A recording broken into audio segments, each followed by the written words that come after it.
Many people believe that coaches Woody Hayes, Darryl Roy, or Bernie Moore may have said when you throw a forward pass, only 3 things can happen and 2 of them are bad. Well, we're going to discuss a 4th option that can happen that's not always bad, but sometimes is. That's pass interference. We're going to explain the history of the rule coming up for you in just a moment.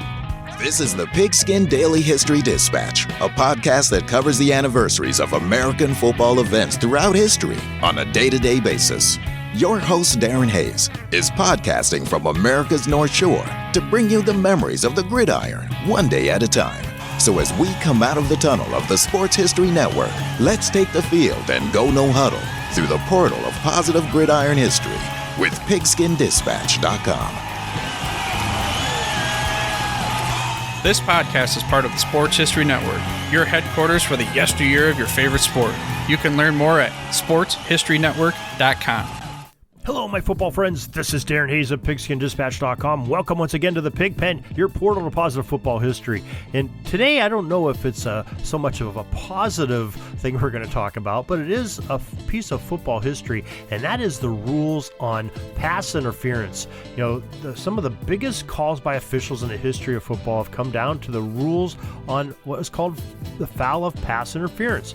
There are 2 varieties. One is committed by an offensive player, the other is by a defensive player. There's rules and penalties separate for both of those. We'll get to that a little bit later in the program of what the NFL is calling offensive and defensive pass interference and what the penalties are for those.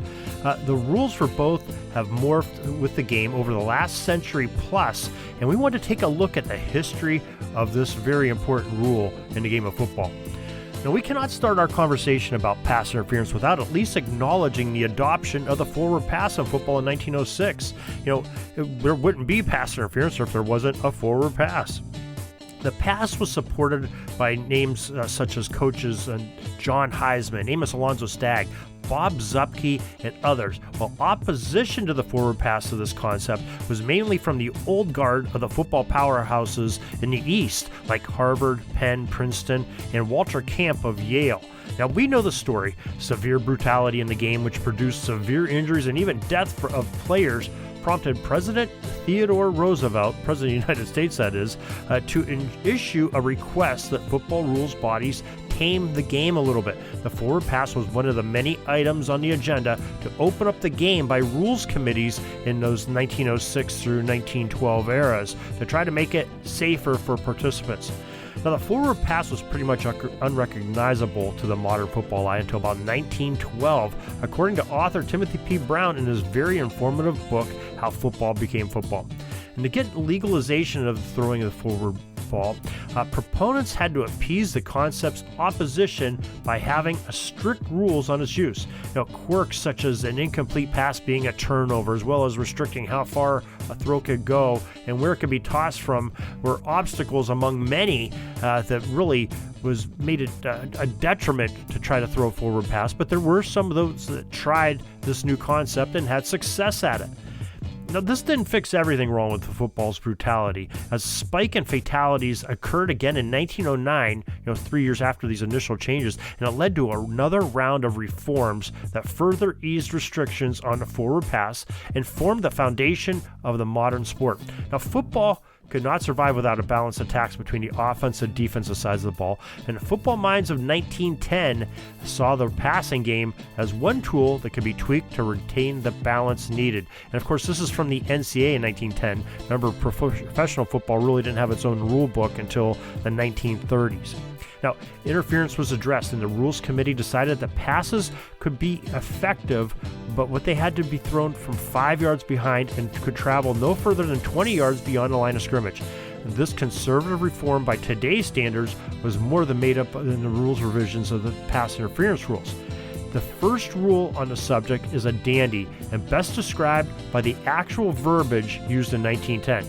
It says, quote, "No player of either side, while in act of catching a forward pass, shall be tackled, thrown, pushed, or pulled, shouldered, or straight-armed until he shall have caught the ball and taken one or more steps in any direction, provided that any such interference which is incidental to a bona fide attempt to catch or intercept the pass shall not come within this prohibition."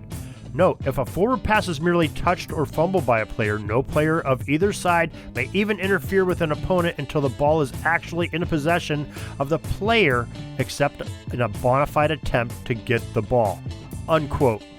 Kind of a busy rule there back in 1910. This rule is really quite interesting when examined. On one hand, it says that the first person to touch a forward pass has every right to try and obtain it into his possession without hindrance of being touched by anyone until he does possess the ball and takes one step towards any direction. This, of course, unless that hindering player was trying to get the ball too. A little bit of confusion there. Does this sound familiar? Yeah, it's the most likely where the rule premise of playing the ball and not the man came into being, and it's the very infancy of the forward pass itself. We have since had the inception of the interference rule tweaked in a bit by allowing contact by an opponent to a potential receiver who has merely touched the ball, and all but other than the modification of the rules still pretty much stand the same today as they did 100 years ago, but there were some big changes. The passing rule revisions had other solid roots in 1910 that are still the basis of rules in the 21st century. A revision of 1910 made it illegal for offensive players to make any contact beyond the line of scrimmage during a passing play until the ball was caught by any player. Again, the premise of catching the ball has been replaced by that of simply touching the ball. But this is the foundation of the restrictions of contact of offensive players beyond the neutral zone for forward passes that go beyond the zone. And this rule had few exceptions in 1910, though that it included allowing offensive contact downfield in an attempt to advance the ball by running after a catch in an actual attempt to catch the pass. The other exception was that after the play had gone 20 yards beyond the line of scrimmage, the defensive players were allowed to use their hands to push and pull opponents out of the way to get to the ball or the man carrying it. An interesting note to all of this is that the player was not considered to have crossed the line of scrimmage until he passed every defensive player who had started on the line of scrimmage at the play's onset. That's kind of an interesting concept in itself. If you have a backpedaling, DB that was up on the line, that it wouldn't be pass interference until he got past him downfield. And you know how that is. You don't want to have anybody get past you as a defensive back. And nowadays, that's the rule of thumb as a DB. Only offensive players who started on their team's end of the line or in the backfield were allowed to touch a forward pass. Also, but only a team that put the ball in play on that particular scrimmage play could attempt the forward pass. Well, that makes sense, and that's still the same today.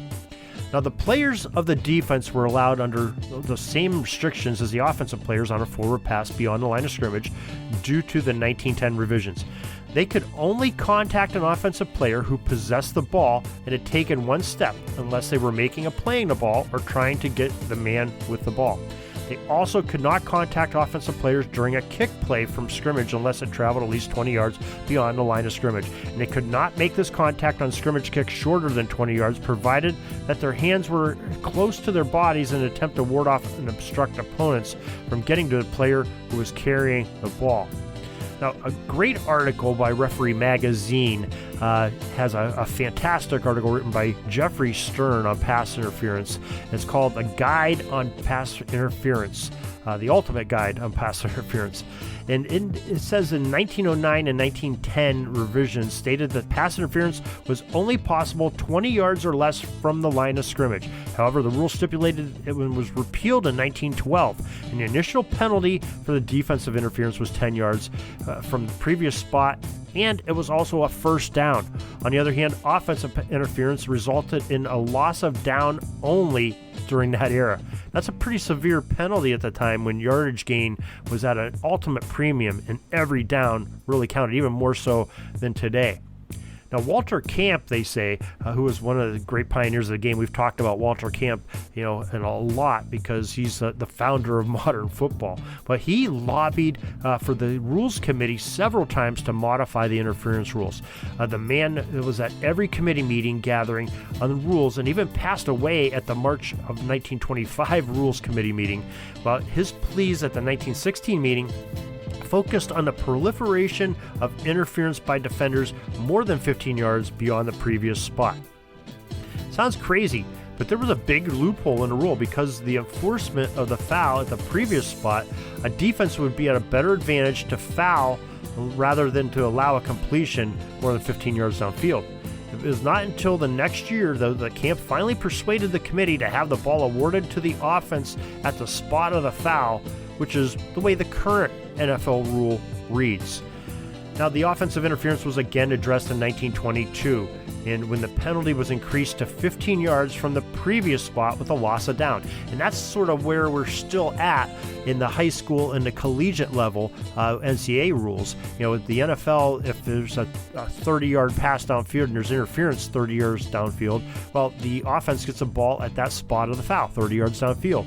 If the same play happens in high school or college ball, there is a 15-yard penalty from where the previous line of scrimmage was, and they get usually get a new set of downs on that too. That's an automatic first down. Well, 1923, any offensive player could commit was amounted to interference until the pass was thrown. A rule change made it illegal for a team to interfere once the ball was snapped and aimed at eliminating the pick play that had been perfected by Ray Morrison, the coach at Southern Methodist. You know, that pick play where, one offensive eligible will go downfield and pick off a defender that was, possibly guarding a teammate, and he crisscrossed, in front of his face and gets open downfield. You know what, those illegal pick plays are hard to pick up as an official, but they show up really well on tape, and it's a very effective play. You still see some of those now. They call them rubs. Coaches like to think that they're legal to have rubs, but they're basically a pick play. And rubbing or hitting or contacting or interfering is still illegal in any book. But the rubs are used quite a bit in passing schemes by most offensive coaches at all levels. A 1928 NCAA rule added a key element of pass interference in football. It was only for passes thrown beyond the original line of scrimmage. An automatic first down was added for the penalty for defensive interference in 1953 by the college rules makers, and the NFL soon followed suit with that rule. Now, the rules on interference really didn't change for the next couple decades after 1953 until swooping changes in 1974 when the NFL restricted the amount of contact a defender could have with a potential offensive receiver. Now, before that, you look back at those old footage, defensive backs in the NFL, they could really get physical and push around and beat on some of those receivers. There's a lot of that happened in the 1970s. Now, the league upped the ante by adding more restrictions on downfield contact in 1977 when they allowed defenders to make contact with a wide receiver only once. And this rule will be tweaked again in 1978, a year later, when defenders were able to make contact with an eligible receiver only within 5 yards of the line of scrimmage. And it's pretty much that same way now. The illegal contact after this initial 5-yard zone, it was illegal to have that contact after that 5-yard zone. And it was only the beginning of the modern NFL illegal contact rule. Enforcement was sparse, though, in these formative years, and maybe by design. Slow emphasis in the usage of the rule educated and eased the restrictions on the players, coaches, and the fans. Educate us and got us used to that rule. If they would have had it very abruptly, it would have been a lot more troublesome, and people would have really been confused and not know what the rule is. And it wasn't until about 1996 when the NFL announced that they'd actually enforce the illegal contact penalty created in 1978 by more stringently than before. That's when the other shoe fell on that rule revision. In 1995, the NFL revised a rule that allowed a receiver that was forced out of bounds by a defender to return in bounds and then make a play. It helped eliminate the move of the chucking a wide receiver out of bounds to remove him from the play. Back then a DB could just push the receiver as soon as he stepped out of bounds. Well, he was ineligible for the rest of that play, and it really wasn't the receiver's fault. He didn't go out on his own. And this still is, if the receiver goes out on his own, now he's an ineligible substitution if he comes back in. But if he's pushed out by a defender, not by his own power, and comes back in, then everything's much clearer. So what does the NFL rule on OPI and DPI say today? Well, according to the NFL rules operations book, it says, quote, "It is pass interference by either team when any act by a player more than 1 yard beyond the line of scrimmage significantly hinders an eligible player's opportunity to catch the ball. Pass interference can only occur when a forward pass is thrown from behind the line of scrimmage, regardless of whether the pass is legal or illegal, or whether it crosses the line. Defensive pass interference rules apply from the time the ball is thrown until the ball is touched. And it tells you to go see some different articles that are in that, in the rule book. And offensive pass interference rules apply from the time the ball is snapped until the ball is touched. Those are important concepts. And some of the things that are addressed in some of those other articles that we talked about in the rules book is, things like face guarding. And you might say, well, what's face guarding? Well, you can have non-contact pass interference by a defender by simply putting your arms up and waving them in front of the face, called face guarding, or put your hand in front of his face, obstructing the receiver's view or the potential receiver's view of that ball. It just makes another element and a layer of this onion of pass interference. It's a complicated rule, but once you get to know the understandings and the history of it and what made it such a vital rule to a game of football, really makes it quite interesting. We thank you for joining us on the history of the game once more here on Pigskin Dispatch, and you can join us for more football history each and every day.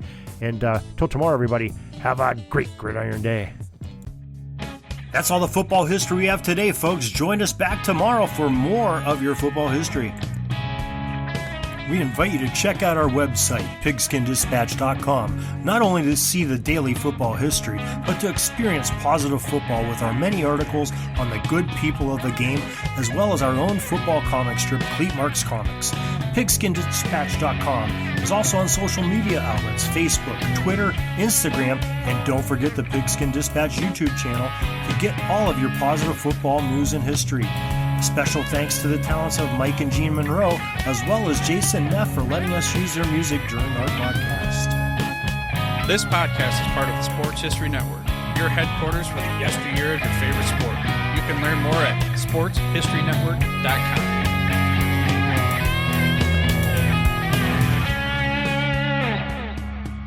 Are you having a hard time figuring out what to get Dad for Father's Day? You should check out Row 1 Brand's Vintage Pictorum Gallery. They have America's best sports art. With over 7,200 historic sports prints, you're assured to find something unique for Dad this Father's Day. Instead of a boring old tie, get him a historic baseball photo taken by Henry High Sandom at the historic Polo Grounds Stadium in New York City during the 1894 Temple Cup. Or, if he's an NFL buff, check out the 1963 vintage NFL poster. These are so good looking that you'll be amazed how they turn out. Shop now at sportshistorynetwork.com/row1 and save 15% off your order.